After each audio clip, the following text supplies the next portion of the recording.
Hey guys, this is Maria from TrueWaySocial.com, and in this video I'll show you how to set your preferences on Instagram Reels.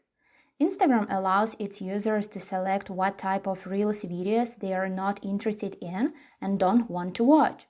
Follow these steps and you will find out how you can do it.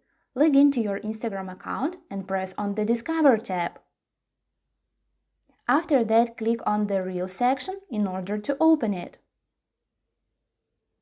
Scroll through the Reels videos, and when you will find a video that doesn't vibe with what you want to watch, simply hit the three dots icon at the bottom of that video. Choose the Not Interested option from the menu that appears on the screen.